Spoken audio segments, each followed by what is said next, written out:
So recently, there have been rumors going around on the internet about an alleged Nintendo Switch Pro coming out this year in 2020. To be honest, I actually hope these rumors are true, because I believe Nintendo really needs to do this sooner or later if they want to remain relevant going forward. So the Nintendo Switch launched in March 2017, almost 3 years ago at this point, and the Switch isn't getting any younger as we get older. And over the past 3 years, I've actually been quite impressed with the AAA support we've gotten from third-party developers. We got games like Doom 2016, Wolfenstein the New Colossus, Warframe, and even The Witcher 3. And then we also have Doom Eternal and The Outer Worlds in the pipeline. But while third-party support seems decent now, there's definitely room for improvement, and with the PlayStation 5 and Xbox Series X bound for release this holiday, I believe that third-party support for the Switch will start waning unless Nintendo releases something of a Pro variant.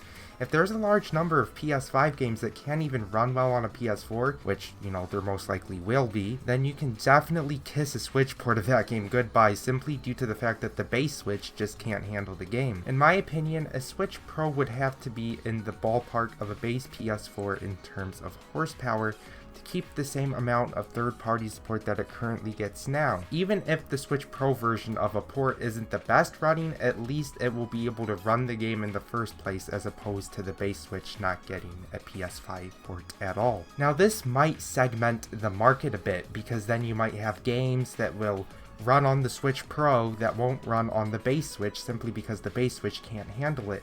But I say go for it. If there's just a few games that will run only on the Switch Pro, I think it's completely worth it for Nintendo, and I think that consumers won't get too mad at that fact, because you gotta be understanding of something like that. The base Switch just isn't powerful enough, and if it's only a few games, I don't see it as too much of an issue. Now let's get into what I think a Switch Pro should have in terms of specs.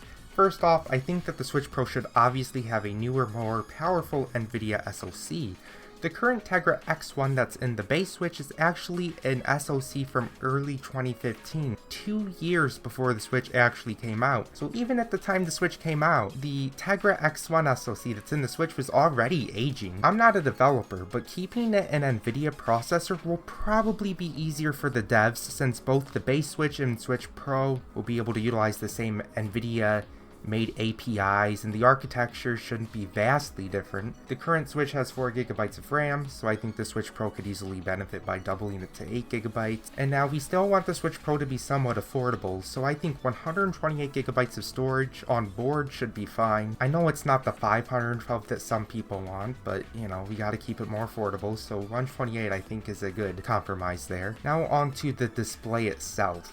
I think we could have a slightly larger screen by eliminating the large bezels, and with that increasing the resolution to at least 900p up from 720p. 1080p would be very nice, but I'm not trying to be too greedy here. And the jump from 720p to 900p may not seem like much at first on paper, but believe me, it is a noticeable difference that you would appreciate. Lastly, I think the Switch Pro should be able to output 4K video. Now obviously it won't be able to play games in 4K, but by output 4K video I mean that you should be able to watch things like Hulu, YouTube, Netflix whenever that comes out on the Switch. So in conclusion, I think that if the Switch Pro uses a latest generation NVIDIA SoC with Turing graphics or even Pascal graphics, couple that with doubling the RAM to 8GB, it should be able to at least be good enough to receive some next-gen ports from the PlayStation 5 and Xbox Series X. Anyway, that's all I have for today.